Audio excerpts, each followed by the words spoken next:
Good afternoon, Internet students. Dr. Z here. Welcome to another glorious lesson, lesson number 11. This is going to be an ancillary lesson that has to be done. It's not going to be one of the major milestones that, it's going to build upon other ones. But since we're waiting for our log package to arrive, you might as well get this stuff knocked out. And it's going to be backfilling around your basement, sealing off your basement walls, and also drainage. And then lastly, unloading your log package when it arrives on your semi-truck. So tools and equipment: backhoe, tar, footer drainage system, PVC pipe, PVC glue primer, forklift, tool belt with ample supplies, and your proper attire. Step 1, planning the milestone. So once again, at this point, you should already have the log home kit purchased. I purchased mine a year in advance, and I had taken delivery of the certified architecture plans so that way I could review them. And I probably watched students over 250 hours of internet videos on everything from pouring footers, pouring basement walls, flooring for the basement, subfloors, stacking logs, building gables, putting on steel roofs for log homes, plumbing, wiring, gas lines, interior wall build, and all of your fixtures inside your home. So all of this goes hand in hand with your project thread, and I totally recommend having about a year's time to go ahead and understand everything that your certified architecture plans are going to say to you. So we're going to do some ancillary milestones here to kind of wait for our log package to arrive with the semi-truck. So step 2,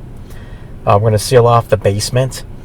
And so what I did was, calculate the amount of tar to purchase for the square footage of wall. If you notice, it's the ICF styrofoam walls on the outside, and you want to make sure you get the tar that is coherent with the styrofoam. Some tar actually eats through styrofoam, so that's not the kind to purchase. But anyhow, you want to purchase a number of buckets that you calculate with square footage, and then these correlating paint rollers and sticks for stirring, and also your 6-foot screw-on stick for your paint roller, because it's much easier to roll this up and down 8 foot of wall space with a 6-foot extension pole on the paint roller itself, instead of holding the paint roller into your hand. So, and then essentially you're just going to put the tar on like you would paint, and just make sure that you understand that the footer is going to connect to the ICF styrofoam blocks at the bottom. You should have already used your recommended sealant to connect the styrofoam block to the actual footer. You're going to roll the paint roller up and down that's lathered with tar, and then I would give an extra dose right in that crack of where the basement ICF styrofoam blocks meet the footer, and just dose it in there. And then of course, I went 2 coats. I mean, you could do 3 coats, 4 coats. 2 coats seems like it was just enough. 1 coat kind of went on too thin for me. And then another added option here is that you could also use this icy shield that they use. I don't want to give a manufacturer's name, but you kind of peel off the back and it sticks, and then you could actually seal off the entire ICF styrofoam that way as well. But I chose to use tar because to me it was much faster and it was much cheaper as well. So, and then of course part 2 of this step would be, while you're still waiting for your logs to arrive, you want to install your basement poles, as you can see from the video here. And then this is a quick check to your certified architecture plans. And remember that the pads that you poured in the previous lesson in your basement floor pour, the 2 feet deep pads, are actually where these poles are going to go. They're your support posts for your glulam beam inside your basement, and then also in other areas of the basement where it is prescribed in the inside your certified architecture plans. Typically where there's floor joists 2 to 3 stacked together, there's going to be one of these beams to support that.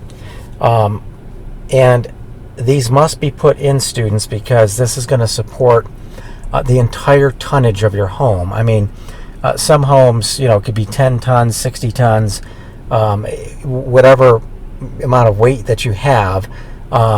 It's going to end up supporting everything. It must be done prior to stacking any of your logs.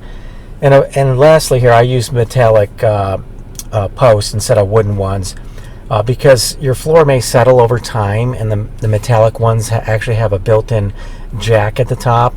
And if the posts ever become loosened, you can just correct inside your basement over time, and then just clockwise to go up, counterclockwise to go down, and then that way it would make life a lot easier than using wooden posts, which would be an exact cut. And then if there was ever basement settling, or God forbid your basement cracked, you would have to knock out those posts and probably insert metallic posts. So just a little tip there.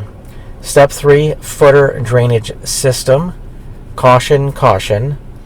Every inch of rain deposits 1,500 gallons of water around your basement for a 2,500 square foot roof. Every foot of melting snow does the same, so keep that in mind, students.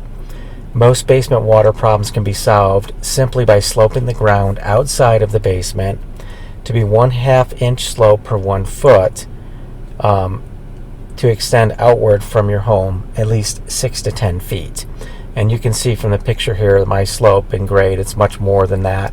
I wanted to make sure water ran away from the basement footer. And then of course my drainage system is already up, which you will see in the upcoming chapters when we do the porch installation, is when I also do the gutter system on the home.